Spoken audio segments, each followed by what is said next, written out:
Hi, it's Doc and Skip from the Morning Blaze with Doc and Skip. A little redundant there. Every weekday morning, we bring you the collision of common sense and comedy. Okay, now what does that even mean? It means we discuss current topical stories that matter to people in an entertaining way. Well, I mean, you and I find them entertaining. Anyway, follow us on Twitter and tell us what you learned throughout the program with the hashtag #WhatILearnedToday. That's really just an excuse for us to slack off the last segment, as it's written by you, the listener. Hear the show on demand anytime at theblaze.com/doc. That's theblaze.com/Doc and Skip. Oh, so now you want to be a part of this? Now you.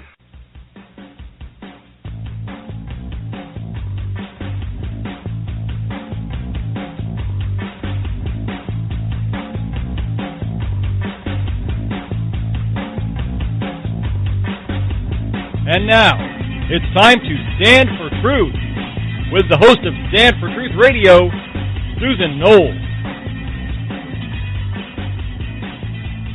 And welcome to the program, everyone, on this Martin Luther King Jr. Day. I'm your host, Susan Knowles. Please check out my website at susanknowles.com and the articles that I write as a contributor to The Blaze. And don't forget to follow Stand for Truth Radio and a segment I also do called Knowles on the News. Just go to Spreaker.com or the Spreaker phone app and type in Stand for Truth Radio. Just log in and follow the show there, and you'll receive all the new podcasts as they become available. You can also follow me on YouTube channel under Susan Knowles and at Susan Knowles on Twitter. Now, we have a very special guest today, David Barton, and we're going to be discussing David's latest book called The Jefferson Lies. We'll be delving into a number of questions about Thomas Jefferson and the lies that have been circulated around him for years. So let me introduce our guest and we'll get started. David Barton is the founder and president of Wall Builders, a national pro-family organization that presents America's forgotten history and heroes with an emphasis on our moral, religious, and constitutional heritage. Wall Builders is a name taken from the Old Testament writings of Nehemiah, who led a grassroots movement to rebuild the walls of Jerusalem and restore its strength and honor. In the same way, Wall Builders seeks to energize the grassroots today to become involved in strengthening their communities, states, and nation. David is the author of numerous best-selling books, with the subject being drawn largely from his massive library of tens of thousands of original writings from the founding era. He also addresses well over 400 groups each year. His exhaustive research has rendered him an expert in historical and constitutional issues, and he serves as a consultant to state and federal legislators, has participated in several cases at the Supreme Court level, was involved in the development of the history and social studies standards for states such as Texas and California, and has helped produce history textbooks now used in schools across the nation. A national news organization has described him as America's historian, and Time magazine called him a hero to millions, including some powerful politicians. In fact, Time magazine named him as one of America's 25 most influential evangelicals. David has received numerous national and international awards, including Who's Who in Education, Daughters of the American Revolution's Medal of Honor, and the George Washington Honor Medal from the Freedoms Foundation at Valley Forge. His work in media has merited several Angel Awards, Telly Awards, and the Dove Foundation Seal of Approval. So let's welcome David Barton. Welcome to the show, David. Hey, Susan. Great to be with you. Thanks for having me. Yeah, and, before we get started, because I know there's a lot in this book, and I've read your book, absolutely love it. I want to ask you a couple of questions. Sort of, how did you get started in wanting to preserve history, and by writing all these books that you've written? And tell us a little bit, if you will, a little bit more about Wall Builders. Yeah, the way I got started into history is, my background was not history. I was a math and science guy. I was a school principal, a basketball coach, etc. But I went through high school and college, etc. And as I did, I had my history courses, my humanity courses, and American history and world history, all the courses you have back then. And some years after that, I came across two really old documents that related to what I'd been told about in school. And as I read the original documents, they were completely opposite to what I had been taught in school about that. And I'm sitting there, wait a minute. I'm holding and reading the original document, And it's totally different from what they told me about this in school. And so I got curious and started looking for more old documents. And the more we looked for, the more we found, man, what we're teaching today is not even close to what happened. But yet we used to teach this prior to World War II, so something's happened in the last few decades here. We've really twisted off somehow. And that's where we started collecting those old documents. We found those things. I said, I kind of think I may be somewhat vicarious for Americans in that I've had the typical education most folks get, and I'll bet you most folks don't know this stuff as well. And so we started sharing it, and so now we do have those 100,000 documents from before 1812, and we put so many of them up online, and that's what we write about, and really try to bring a good view to history back to folks. Well, and I know there was, and I guess we can't talk about your book without talking a little bit about the controversy that surrounds this book a bit. I know it was originally published by another publisher, and immediately, I think I'm right about this, became a New York Times bestseller. And then the book was pulled, and you went with another publisher. Can you tell us a little bit and briefly about what happened with that? Yeah, and to set the background for this, you mentioned I've been involved in court cases, Supreme Court. We've been involved in 7 and all these state courts and federal courts as well. And so much of what happens in history, so much of what happens in public policy is based on the way we view history. So in every one of these cases we've been involved with the courts, it's always, well, the Founding Fathers said this, and the other side says, no, Founding Fathers said this.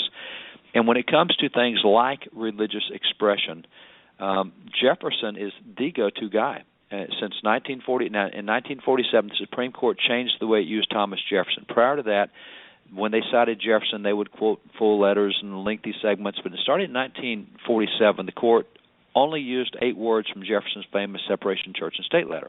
And the only phrase they kept was a wall of separation between church and state. They no longer kept the rest of the letter. And the rest of the letter was very clear that separation of church and state is what will keep the government from stopping a public religious activity. And that's Jefferson.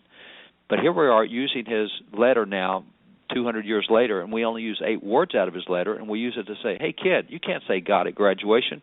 Hey, kid, what are you doing praying over your lunch? You know better than that. And so we do all that in the name of Jefferson. So what has happened is, since 1947, there have been 4,000 cases on the First Amendment religious expression. Of those, Jefferson has been cited in all 4,000 cases, but the First Amendment has been cited only in 3,000 cases. We use Jefferson more often than we use the Constitution when we look at the Constitution. Wow. But what if our view of Jefferson is wrong? What if Jefferson did not want a secular square? What if Jefferson, in his actions, started all sorts of public religious activities that today would be unconstitutional in his name? And so that's why it became important for us to get information out, because we do fight this history battle every time we go to public policy. Now, if we ever want to get to the point where we say, I really don't care what Jefferson said, and we, the courts, are not going to quote him anymore, here's what we want to do, okay, let's have that debate. That's a different debate. But right now they're saying, the Founding Fathers and Thomas Jefferson said, therefore, we can't have a nativity scene in public, or we can't have 10 Commandments at a courthouse or whatever. And that's all done in the name of Jefferson, and none of that would he have supported at all. Well, in reading your book, I know you have a lot of historical information. You have a lot of footnotes and everything. Why did you pick Jefferson as a subject? Why not somebody else? Because Jefferson is the go-to guy for most folks today. It's interesting. I speak at a lot of law schools and universities, and I mean very prestigious places, Duke, and you've got Duke and Southern University, and all these famous law schools, both black and white. And I will typically start my presentations off by putting up a picture of the signers of the Declaration, the same one that hangs in the rotunda of the U.S. Capitol. It's a massive painting there. It's 14 feet high, 20 feet wide, done by John Trumbull, the painter of the Revolution, who was actually a soldier in the Revolution. So I take that and start off and say, how many folks up here can you name? And I have only had one university where they got 3 names, but every university gets 2 names. They get Thomas Jefferson and Ben Franklin. They know nobody else. And so, I can say, all right, let me take you across the front row. Let's start over here on the front row on the left side. What you got here is Benjamin Harrison. Then you go to Richard Henry Lee and George Clinton and Sam Adams. Then you move across to Charles Carroll. And then you move to Benjamin Rush and Robert Treat Paine. And I go through the other 54 names, and they've never heard them before. So what we have today is a culture that knows so little about our history that they think the Founding Fathers are only 5 folks. 3 to 5 folks is all that come out in most books today. When they talk about founding fathers, they'll do Washington and maybe Madison and maybe Thomas Paine and Jefferson and Franklin, and that's about as far as it goes. But we had 250 founding fathers. And if you look at textbooks prior to World War II, we covered them all. We knew them all. So we've come to a point today where that we know so little about our history that Thomas Jefferson is the primary founding father, and of course he is the one that they use for policy in so many areas. So that's why we said, okay, let's take this whole basis. We know so little, and it turns. I love what Ronald Reagan said about this. It's not that our liberal friends on the other side don't know things. It's just that what they know is not right. And that's the way it is with Jefferson. They have a picture of Jefferson that they think that he is because they've been taught that the last 40 years. But when you go back to 200 years ago and read Jefferson's actual works, more than 100 volumes of his writings, letters written to him, and letters he replied to, 100 volumes, you get a whole different picture than what we've had in the last 40 years. And so that's why we chose Jefferson. He is well known to everybody today, and he is the basis of so much court policy today. And can you tell us a little bit about who he was as a person? And I mean, when I'm saying that, I'm saying as a father, as a husband, a little bit about him in that respect. Yeah, he loved his wife. I mean, he loved Martha to no end. She best friend. They were just great buddies, and for 10 years he had her, but she died as a result of the birth of their sixth child, and it tore him up. He went into pretty serious depression for a good period of time. And so, his love was his family. He loved his family, his kids. He raised his kids. He was a sad father in that 5 of the 6 kids died before he did. But as he had grandkids, he would raise the grandkids and treat them like his own kids. And he was a huge family guy. So he was also a very private guy. He was brilliant in so many ways. I mean, he was brilliant as a physician. He was brilliant as an inventor. He was brilliant as an agriculturalist, as a botanist, you name it, a statesman. I think he spoke 7 languages. He read in so many different languages. He was a philosopher. He was just good in everything, but he really liked private life. So in that sense, as he would not stand out in a public crowd. There's all these stories of people being with President Jefferson having no clue he was the president. For example, one of the things he did was he helped facilitate starting church services at the U.S. Capitol every Sunday.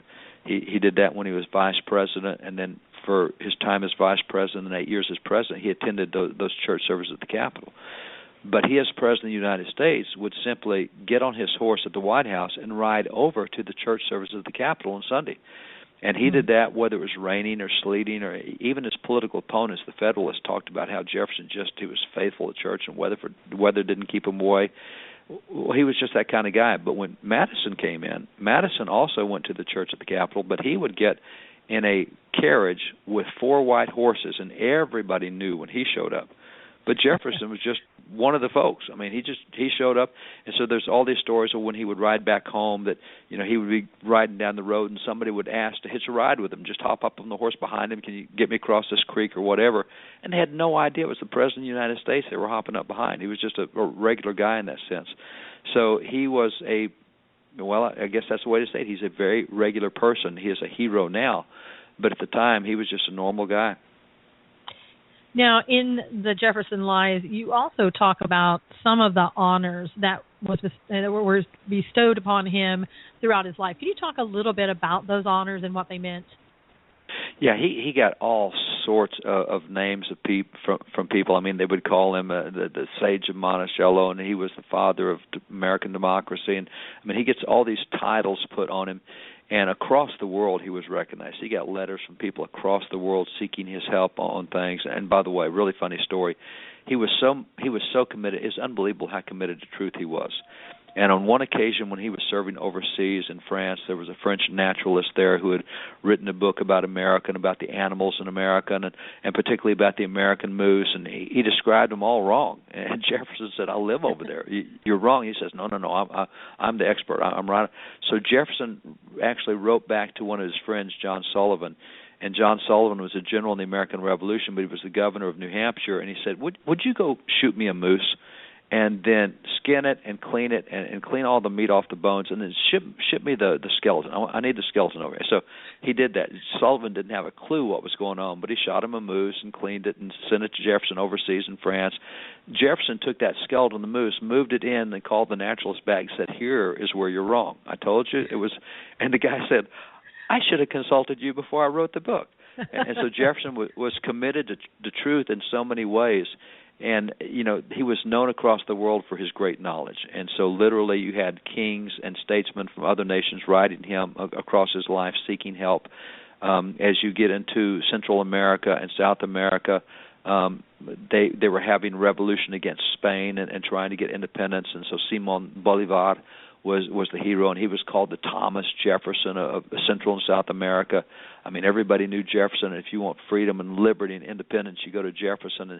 And so across the world, Jefferson's name was used. And then even as you get into the falling of the Soviet Union, even before that, with Tiananmen Square in China, the kids that got run over by the tanks were out chanting Jefferson and quoting from Jefferson and quoting from the Declaration. As the Soviet Union fell apart, leaders in Czechoslovakia and Poland, others were citing Jefferson to all the people over there, saying, "Here's why we fight, here's why we stand."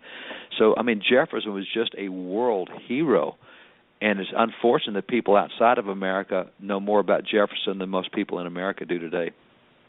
I was going to say, what you're talking about isn't something that you would hear in a history class today.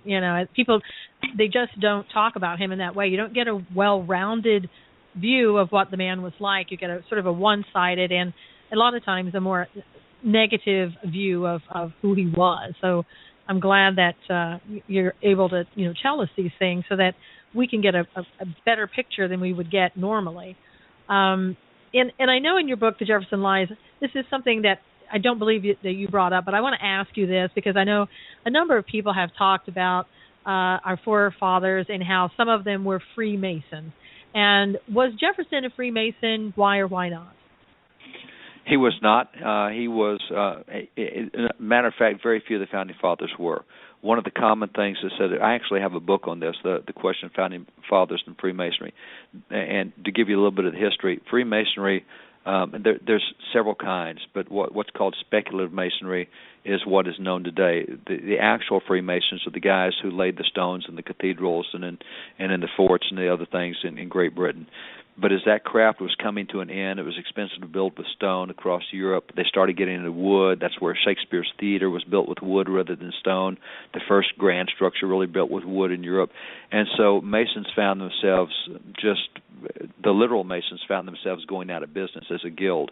And so what they did was they opened it up and said, hey, let's invite the royalty in, and they can rub shoulders and feel like they've really done something neat because they're with the average common working man, and that was called speculative Masonry.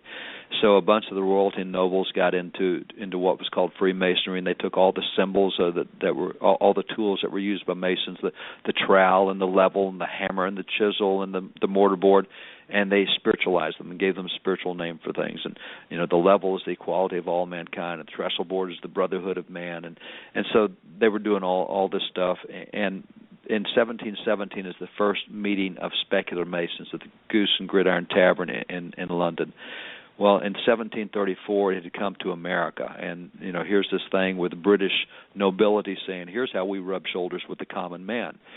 And what happened was, as this became popular for the nobles, it was a way for them to touch the common man across class lines, which Great Britain was very concerned with.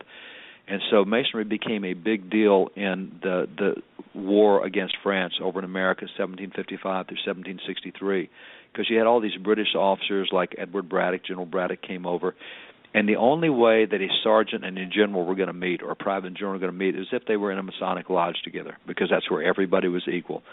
So that's when a lot of the Founding Fathers became Masons, in the sense that if we want to talk to the British commander, we're going to have to be in the lodge with him because he won't we're the wrong class. We wear buckskins and they wear royalty.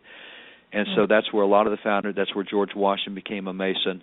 But at that time, there were no religious beliefs to it. What we think about Masons today is the oaths and the 32 degrees, 33rd honorary degree, or you can go to the York Rite or the Scottish Rite. None of that existed. I mean, this was like a fraternity. It was like a club, a Lions Club. There were no religious teachings at all. And so what happens is it becomes more religious by 1799. In 1799, you have a change to what is called full speculative Masonry, and that's where they started saying, you know what, there's a lot of Jews in America that want to be Masons too, so let's say there's no God. Let's just say there's a great architect of the universe, and then we can all meet with it, whatever God you want to meet with. And so that was the deistic side that started coming in, but George Washington is dead at that point. Matter of fact, in the last couple of years of his life, he wrote letters about how that he was not involved in Masonry since the French and Indian War to speak of, just only been to a couple of Mason meetings, and they weren't religious. So now started becoming religious, more so in 1813, another huge transition. 1825, they had their oaths in place. And so what we call Masonry today was really formed in the 1840s to the 1860s by Albert Mackey and Albert Pike. And Founding Fathers had nothing to do with it. But there's only about 14% of the Founding Fathers that even belonged to a Masonic Lodge back then, and it's not what a Masonic Lodge is today. Wow. Now, you also talk in your book about the sort of the contemporary view that some hold, that Jefferson was anti-religious, hostile to Christianity, and the clergy. Can you talk a little bit about that and the Federalists and the Anti-Federalists and how that all comes in play? Yeah, he certainly appears to be hostile to a certain type of clergy, and that type of clergy is the Federalist clergy. The Anti-Federalist clergy are primarily located in the southern states.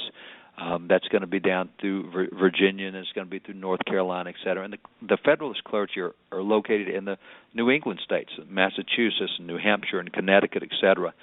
And so as you get to the presidential election of 1800 between Anti-Federalist Thomas Jefferson and Federalist John Adams, people pretty much lined up behind their candidate. And so we in these 100,000 documents, we own lots of the original sermons from that presidential election. Now, nearly every presidential historian will tell you that the most vicious presidential election in American history was that between Adams and Jefferson. And so what you had to vilify Jefferson, what you do in that day, because there were so many religious people and religion so much a part of public life, if you want to vilify somebody, you say they're immoral and you say they're not religious. They're an atheist. And nothing is going to get you despised more than that. It was very interesting, very telling that Thomas Paine, who did the Common Sense book, the spark plug of the Revolution, in 1794 when he came out and attacked the Bible and attacked Christianity and the Age of Reason, every Founding Father turned on him. I don't know of any that really stayed. Well, maybe one stayed. I think James Monroe stayed with him. But George Washington would no longer correspond with him. Patrick Henry wrote an entire book about him. Sam Adams did op-ed pieces in Massachusetts newspapers about how that Thomas Paine used to be a friend to us. Now he's an enemy to us. He's attacking the foundation of the Revolution. He's going after religion and morality. John Adams, the same thing. I mean, Elias Boudinot, president of Congress, wrote an entire book about Thomas Paine. And when Thomas Paine died, there was not a cemetery in America that would accept his remains. He was buried in a cow pasture because nobody wanted an irreligious guy. So what the Federalist clergy did is they started saying, Jefferson is an atheist. Oh, if he gets elected, he's going to collect all your Bibles and burn your Bibles. And so it started with a group of clergy that started saying that about Jefferson. And, of course, the guys in Virginia who knew him said, that's not true.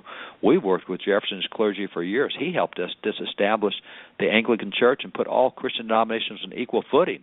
He's helped recruit us for office. And so you have a real combat between the northern clergy and the southern clergy.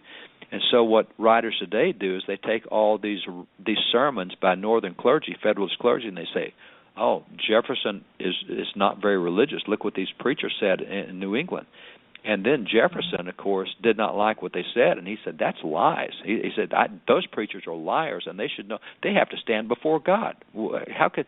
And so he attacked the preachers that were lying about it. One of them actually said that he defrauded an orphan, a widow, and all of her children. Defrauded. Well, he didn't, and he got really upset that they said that about him.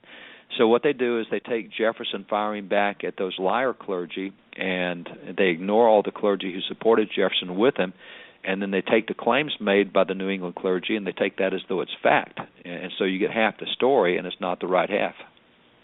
Sounds like what the progressives do today, I guess. Progressives exactly right. choose the parts of history that help our agenda, and we'll ignore everything else. Exactly. Now, you also talk about a Scottish common sense education philosophy. How is that connected? What is it, and how is it connected to Jefferson? Well, it's connected to Jefferson in that Scottish common sense came out of Scotland, and it was a real pushback against the secular Enlightenment. Now, the Enlightenment, you have the Reformation, which takes off and says we got to get back to the Scriptures, and then the Renaissance comes along with that, and that's where you see Leonardo da Vinci and all these guys start doing so many paintings, and they're Bible paintings and Bible statues, and they're doing all this Bible stuff, and that then really leads to the Enlightenment. Now we're applying the Bible into philosophy and education and everything else. And you have a lot of Enlightenment writers that are very Christian-oriented, Grotius and Pufendorf and Montesquieu and Blackstone and Locke and all these guys. But then you have a bunch of Enlightenment writers that are very secular. And those Enlightenment writers are Rousseau and Voltaire and Malby and Diderot and Hume and all these guys. And so as the secular Enlightenment starts to take off, the Scottish common sense folks said, wait a minute, religion and philosophy are not incompatible. Using your brain is what God expects you to do. You're supposed to love Him with your whole mind. Well, these secular Enlightenment guys are saying, if you believe in religion, you're a doofus. You can't be a smart guy and believe in religion. This is all fable and made up. And so the Scottish common sense philosophy came along to say, no, reason and religion are compatible. And God expects you to use your reason and arrive at conclusions. And so that's where they come up with terms of the laws of nature, nature's God, which we have in the Declaration. You know, I don't need the Bible to show me that self-defense is right. I see that from nature. I look at how in nature they defend their family, they defend their property, they defend their own lives.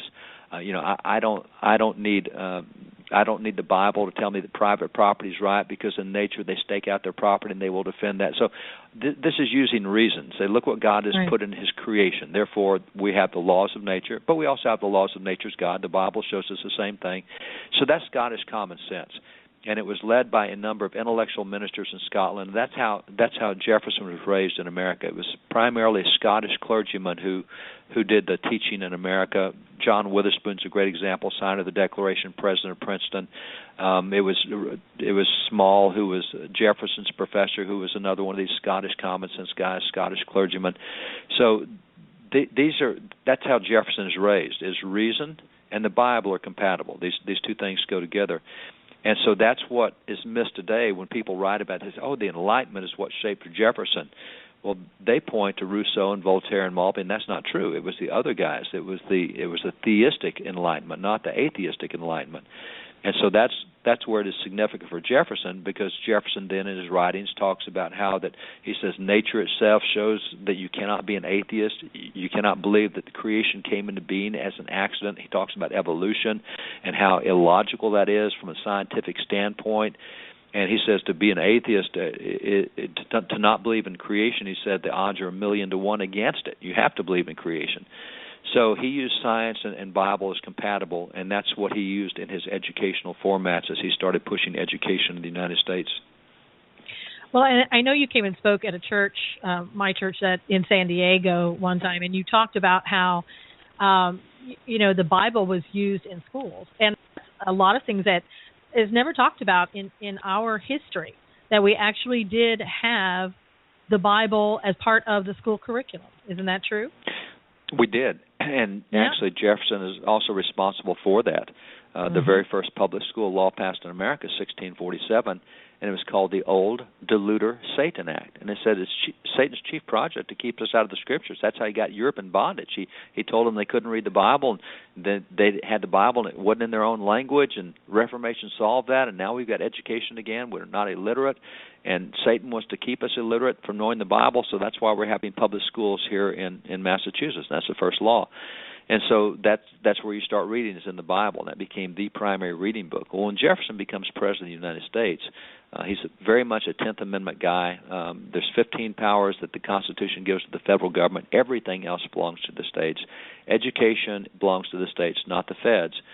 The only distinction is in federal territory that is not yet state territory, it does belong to the feds. So Right. that's where they passed what's called the Northwest Ordinance. It says in federal territories, if you're going to have schools, they have to teach religion, morality, and knowledge. That's the law signed by George Washington, Thomas Jefferson, Secretary of State. And so they made sure that in federal territories there was education. And one of the federal territories, if you will, was Washington, D.C. It's under federal jurisdiction, 10 miles square. And Right. so Jefferson starts the public schools. He starts the public schools in Washington, D.C. because it's a brand-new city. He's the first president that has a full term in D.C., and he authors their plan of education. He puts the Bible in as the primary reading text in Washington, D.C. public schools. And you'll never hear that today. No, but that's in Jefferson's writings, and it's in the writings of the Washington, D.C. public schools, and it used to be known, but, we're not about to say that today, because No. that might actually mean we should have the Bible in public schools. And, oh, my gosh, we've used Yeah, Jefferson to say you can't do that. Right, exactly. Now, also in your book, The Jefferson Lies, you talk about how Jefferson was accused by a lot of people of writing his own Bible. Can you talk to us about that? Yeah, it's that is an accusation that's out there, and I love dealing with this because people tell me, "Oh, man, Jefferson, he had been atheist, deist, agnostic. Why he even hated Christianity so much he wrote his own Bible, cutting out all the supernatural and all the miracles and et cetera." And I look at him and say, "What are you talking about?" I say, the Jefferson Bible. I say, Jefferson Bible? What's the Jefferson? It's a book. And I say, which one are you talking about? And I always ask that question because then they look at me with a blank stare and say, "What do you mean, which one?" I'm talking about the Jefferson Bible. There were 2 Jefferson Bibles. Which one are you talking about? There were 2? I didn't know that. Have you ever read the Jefferson Bible? No, I've never read it. Then how do you know what's in it? Well, that's what everybody says. And so I have them at that point. And Right. so I say, well, you could be talking about the 1804 Jefferson Bible, or you could be talking about the 1820 Jefferson Bible. So let's start with the 1804 Jefferson Bible. Let's go to the title that he put on it. He said, "Is an abridgment of the Gospels of Matthew, Mark, Luke, and John for the use of the Indians at their level of comprehension." So he says it's an abridgment of the Gospels. And he had seen a sermon in 1803. He did this Bible in 1804. In 1803, he had seen a sermon that said, if you want to reach the Indians with the Gospel, don't give them the full Bible, because they might turn to Leviticus, or they might read the genealogies or whatever. He said, give them the teachings of Jesus. So what Jefferson did was he took 2 Bibles that he had in the White House. He went through and cut out the teachings of Jesus. It's what we would consider the red letters of Jesus. He pasted those end to end in a book, the teachings of Jesus, and he gave that to missionaries and said, here's a cheap way to get the teachings of Jesus to the Indians. You don't have to print a whole Bible, just print the teachings of Jesus. And as you look through what he did, you find that it has miracles, and it has Jesus raising the dead, and it has sick being healed and demons being cast out, and heaven and hell and resurrection and the Son of God. All these things they said are cut out are there. So I say, well, it can't be the 1804 one that you're talking about, because it has all that stuff in that you said was cut out. So maybe you're talking about the 1821.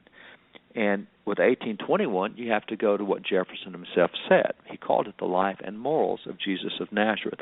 And when you read his writings, he took every known moral work that had been done by any national leader or influence, whether it's Cato or Seneca, or whether it's Xenophon, whether it was Pythagoras, whether it was, all these names. I've got a list of probably 25 of these things where he found their moral teachings.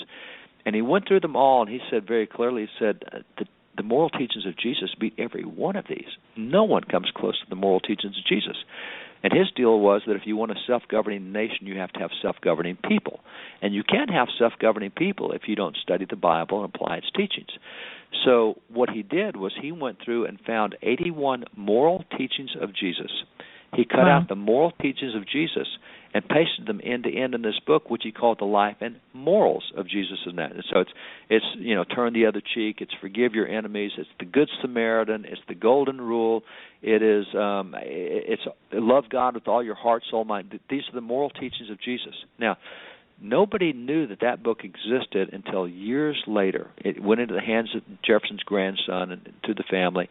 And in 1886, Cyrus Adler, who was in charge of the Smithsonian Institute, found that this book existed and that it belonged to Jefferson's grandson.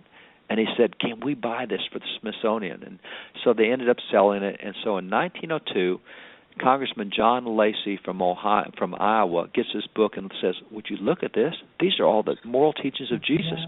This is wonderful. The nation needs it. So he got Congress to reprint 9,000 copies printed by Congress. And for the next 50 years, if you were a senator or a representative in Congress, they gave you one of those books and said, if you will live by the teachings of Jesus, you'll keep yourself out of trouble. You won't have corruption. You won't have fraud. And that's exactly what it was, the moral teachings of Jesus. Now people today say, oh, that's a Jefferson Bible. He cut out what he didn't know. Even that has supernatural throughout it. So it's one of those things where that what we've been told just isn't true. But when you read what Jefferson did himself, it's a whole different picture than what we get today. Can we get some of those printed for Congress today? Wouldn't that be cool?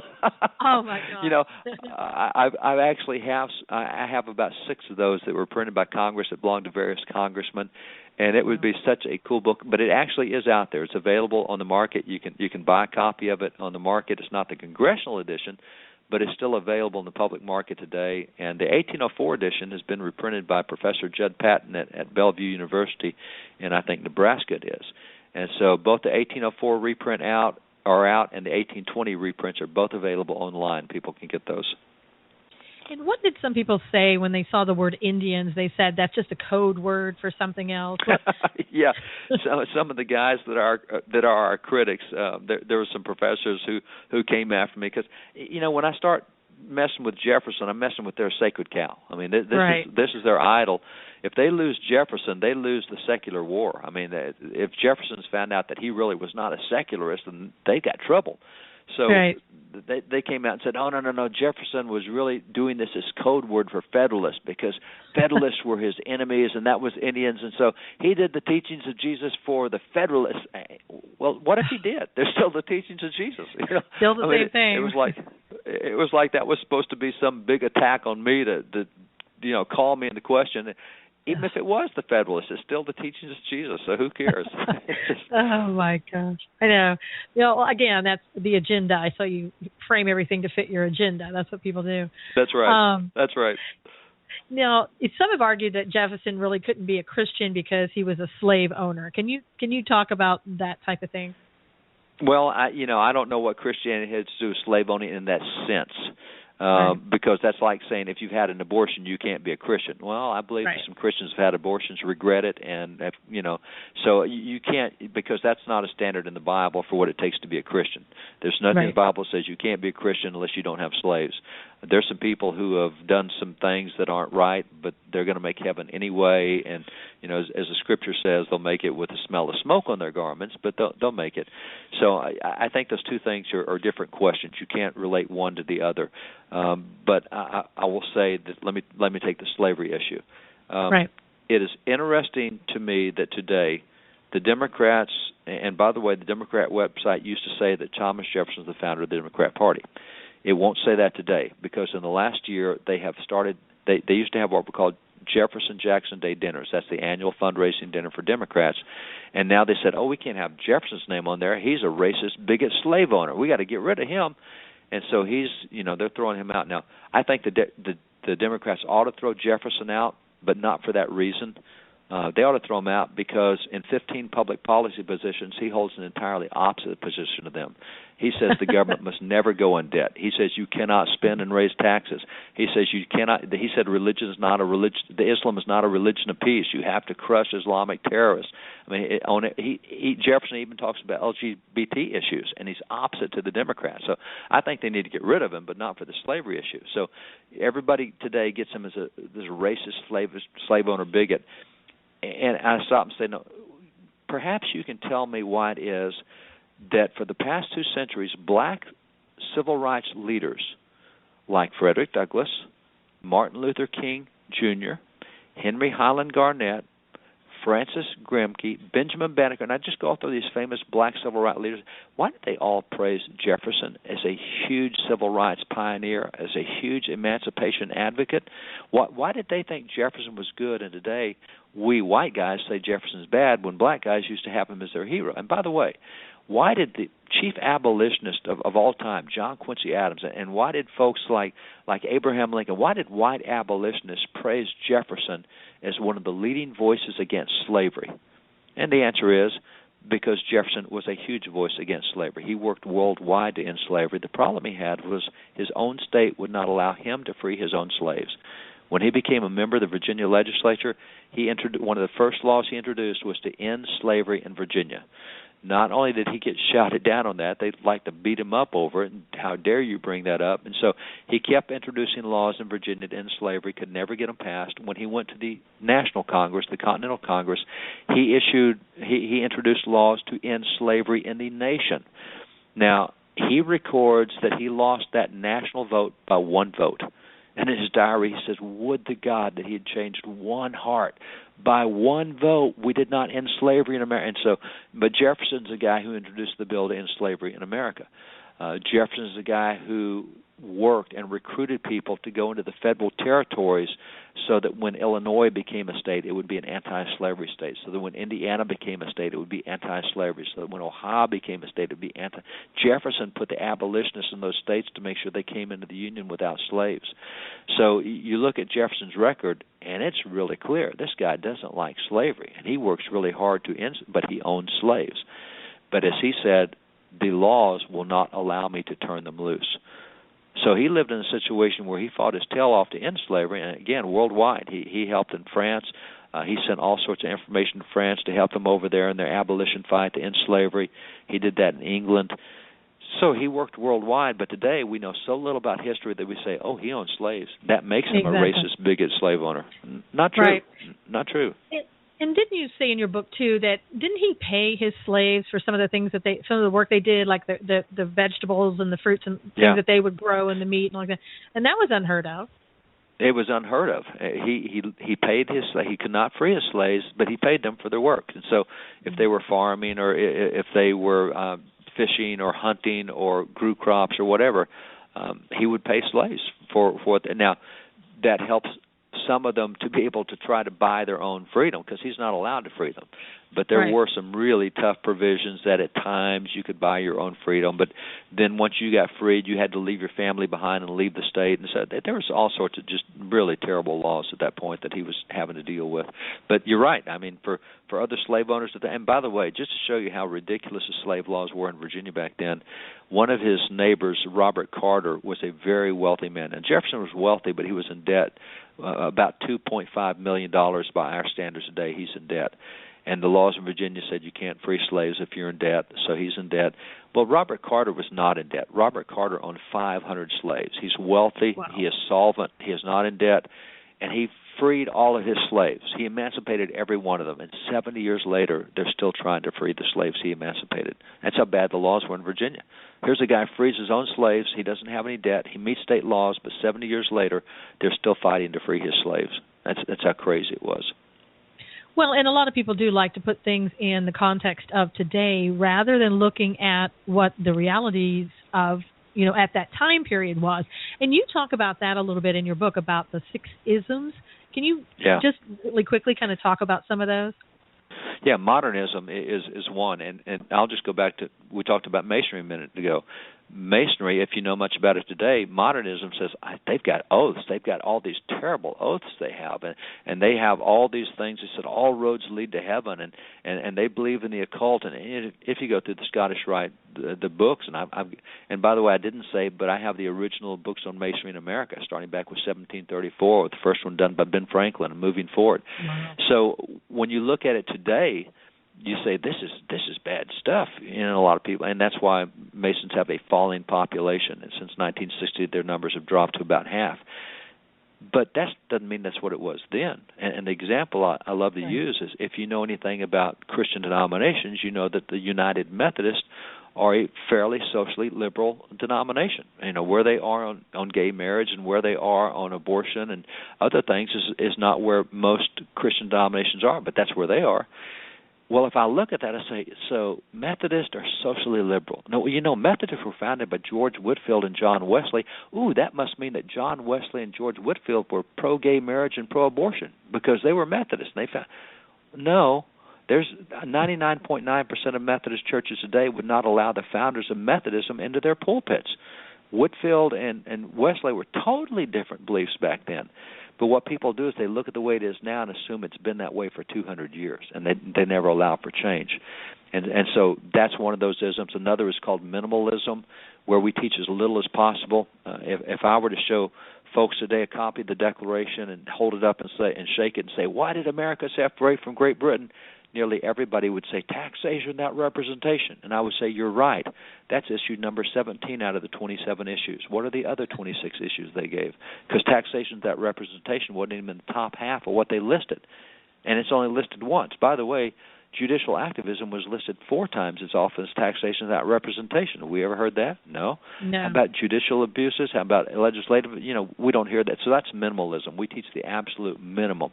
Minimalism is what we do with Jefferson. Oh, he wanted separation of church and state. Yeah, but let's read the rest of the letters. 3 paragraphs long. It'll say exactly the opposite of what you think it says. So that's minimalism. Another is negativism. We're going to do our best to make these guys look really, really bad. We got that right now. You mentioned that I've done history standards in a bunch of states. Well, they've come out with the AP U.S. history test now that 460,000 kids in America will take. And the new AP standards, 142 pages long, what we teach. And when you get to World War II, it does not have Hitler. It does not have the Holocaust. It does not have D-Day. It does not have the Battle of the Bulge. It does not have Eisenhower or Truman. It does not have Patton or Nimitz or MacArthur. What it does say is America dropped atomic weapons on Japan, raising questions about American values. Are you kidding me? There's 5 things we say about World War II, and they're all negative. They make America look bad. So, there was no evil in the world until America came along. Well, that's negativism, and that's all over the textbook. So those are 6 isms that we are stuck with today, that if you don't recognize them, you'll buy into them, and you'll get wrong information. And when we're speaking about schools, how do we change all of that? Because, our schools have been sort of ruled by progressives for years, hundreds of years. And so what do we do? How do we with people like you that make it better, but... It's not as hard as we think, and I'll give you 2 examples that I really love. People think, there's nothing. See, let me set it up this way. We have a problem today, and the problem is national media, including conservative media. And right. Here's why it's a problem. Because the problem is we now have media 24/7, 365. And what we get is we get national news. We don't get local news. And so we get frustrated. I look and say, my gosh, I wish I could make President Obama like Israel, but I can't do that. And, man, do I wish I could get O'Connell to pick up the 287 bills the House passed, but I can't get McConnell to do nothing. And man, the Supreme Court has lost their brains. Who told them they could write laws? And so I look at that, and there's nothing I can do. And as a consequence, I don't get involved. And when you go back to the first 4 battles of the American Revolution, the Battle of Lexington, the Battle of Concord, the Battle of North Bridge at Concord, the Battle of the Road to Boston, Bunker Hill, it's significant. None of those guys contacted George Washington and said, George, what do you want us to do? They all said, hey, this is our town. So you have the Reverend Jonas Clark that pops up in Lexington with 70 guys out of his church, and they go take on the 700 British. You get to the Battle of North Bridge, and you have the Reverend William Emerson out there with 300 guys, and they take on the British. You get the road back to Boston, you got the Reverend Payson Phillips and all these preachers who get their churches out there, take on the British. You go to the Battle of Bunker Hill, and you got Reverend Francis Willard with his church out there taking on the British. And so we all saw, we'll take care of our communities. And when everybody takes care of the local community, you take care of the nation. And that's the difference. Now we think it comes from the top down, it comes from the bottom up. So having said that, in the little bitty town, and I say little bitty facetiously, it's a town of Bentonville, Arkansas, which is the headquarters of Walmart. It's a town of 40,000 people. That school said, hey, you know what, we're going to do the transgender thing. We're only going to have 1 bathroom for boys and girls and 1 locker room for boys and girls. And parents said, no, there are genders. And so a woman ran for the school board on that issue because she wants to make a difference. She wants to make sure there's 2 locker rooms and 2 bathrooms, and she got elected. Do you know how many votes she received total? She received a total of 35 votes and won the election. In a town of 40,000, only 35 people voted. She won the election. There's a school in Philadelphia that had the same problem, and a pastor up there said, I'm going to run for school board. Well, he got involved in a counseling session that afternoon, and the school district, so he didn't get to vote. It turned out at the end of the day, nobody had voted in the school board election. Had he voted for himself, he would have been on the board. He got too busy to vote for him. No votes cast in that. We've got Southside School District in San Antonio, 50,000 kids in the school district, 50,000 folks in that school district. And a little Hispanic pastor got maybe 30, 40 people in his church, 73 years old, found out that some bad stuff was going on the school board, went to check on it, and they just dissed him, and they wouldn't talk to him, and they trashed him in the meeting. And so he brought back 3 pastors with him the next meeting, and they made fun of all the pastors. And so the 4 pastors from these tiny little churches get together. They recruit 5 guys to run for school board, got them all elected in 50,000 folks. These little bitty churches. It is so easy. So all you have to do is get involved. Run for school board, get your friends to vote. You know, not every school board election is going to be won with 35 votes, but they're all down in the 1 to 2% range of voter turnout. So it is so easy to turn our schools back in the right direction if we'll quit looking at national stuff and start looking at local stuff.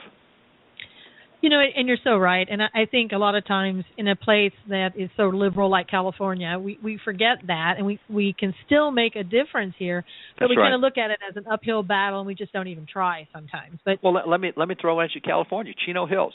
There's 50,000 kids in that district, and they're teaching the Bible in Chino Hills Public Schools as a course for graduation. It is a credit course. How'd they do that?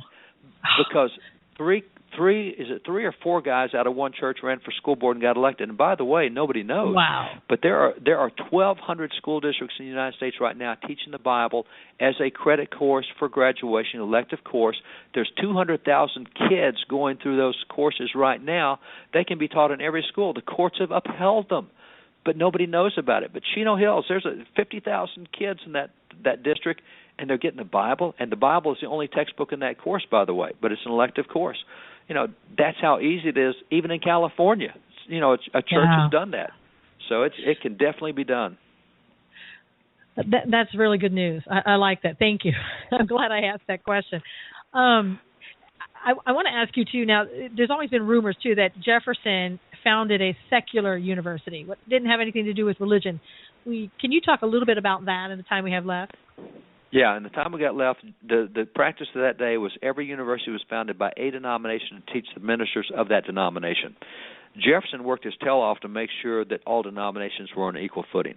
That's what the Virginia Statute of Religious Freedom was. That's what he did in the Virginia Constitution, 1776. He put all denominations on the same footing because in Virginia, the Anglican was a state-established denomination. So he gets a charter from the state of Virginia to start this new university, but he doesn't want it to be affiliated with any denomination. It is the first trans-denominational university in America. Now, to do that, he had to make sure that the president was not a clergyman and that the chaplain was not a clergyman, because in every other university, the president and the chaplain were always affiliated with the denomination with which that school was started. So he brought religious people in, but he made sure that it was not a particular denomination. So they ended up, after he got this going, they had a rotating chaplain. It went through 4 denominations. 1 year it's Baptist, 1 year it's Methodist, 1 year it's Presbyterian, and 1 year it's Anglican. So they would have rotating, but he made sure that, as he said, I've invited every denomination to come to the campus and establish a school there, and I want the kids at the campus to make sure they're involved in some denominations' activities. We'll let them make the choice. Every Sunday I want them involved in church. If you're going to go to the University of Virginia, you need to be in worship services, and I'm going to give the rotunda here at the university for worship services. And so he made sure that the instruction curriculum had religious stuff throughout, that there were religious activities all over the campus. And people say, well, because he didn't have a clergyman for president, didn't have a clergyman for chaplain, it shows he started a secular university. No. Read the papers of the university. Read Jefferson's writings. It was not secular.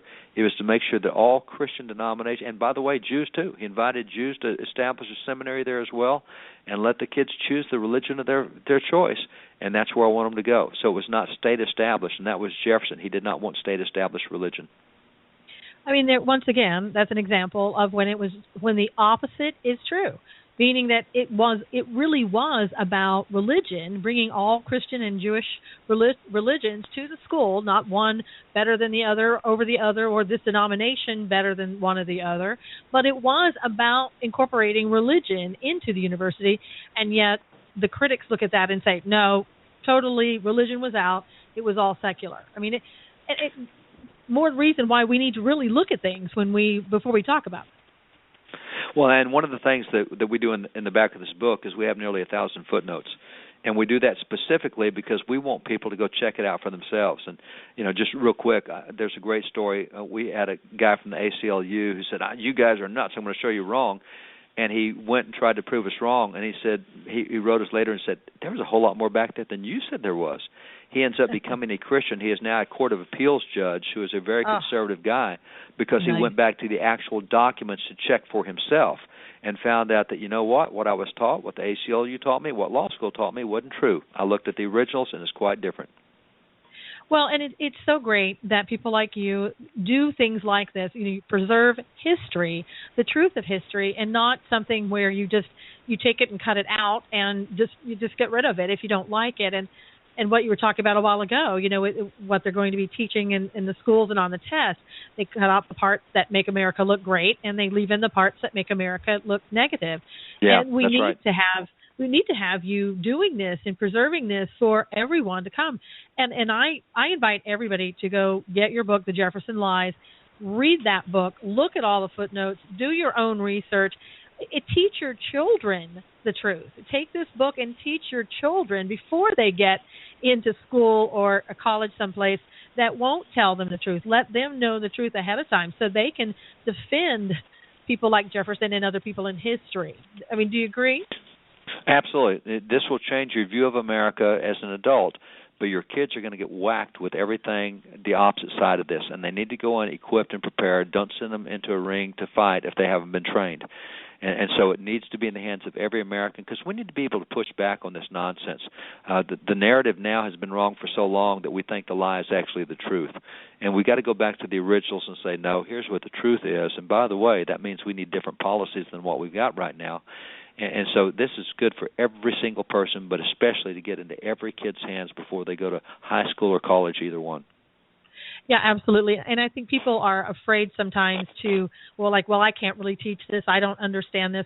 Well, if you get David's book, The Jefferson Lies, and other books that you've written, you will be able to help your children. You will be able to start out at a young age teaching them what the truth is about history rather than allowing them to go to school and hear the lies or the incomplete truths that we get sometimes in public schools and perhaps even in private schools. Yeah, and private schools too now, because what we've found is we've gone silent on history for about 50 years. And so now what you find in private schools is they are teaching what they were taught. But that doesn't mean they were taught original documents, and by and large, in most places, they are not. As a matter of fact, one of the fun things, we work with about 800 legislators across the nation, and we were trying to get past what's called Celebrate Freedom Week, where that for 1 week every year, kids from 3rd through 12th grade spend a week memorizing the Declaration and studying the Constitution, Bill of Rights, etc., 56 words from the Declaration. And when that bill came up in New Jersey, they said, okay, but we want to rewrite the Declaration. We don't want the kids memorizing the way it says now. We want it to be different. Isn't that amazing that we want to rewrite the founding documents so that kids get a different view than what they actually say? There was another publisher who came out with the Constitution and put a disclaimer, and they said, parents, you need to know this came from a previous generation that we don't agree with.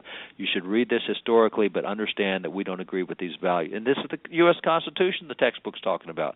So we definitely need to get our kids grounded, and Christian school teachers are not going to have a clue either unless they go back and read the original stuff, because we've all been indoctrinated over the last 50 years, and we need to shake that off.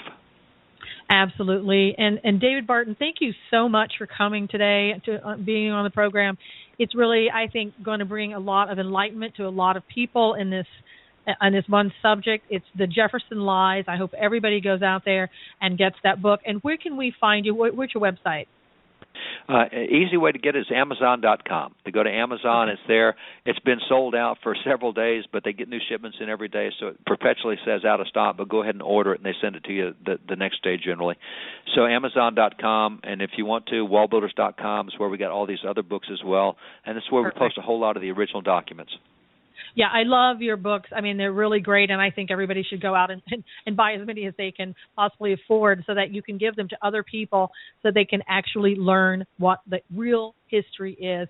Again, David Barton, thank you so much, and take care, and everybody get The Jefferson Lies. Thanks, Susan. Bless you.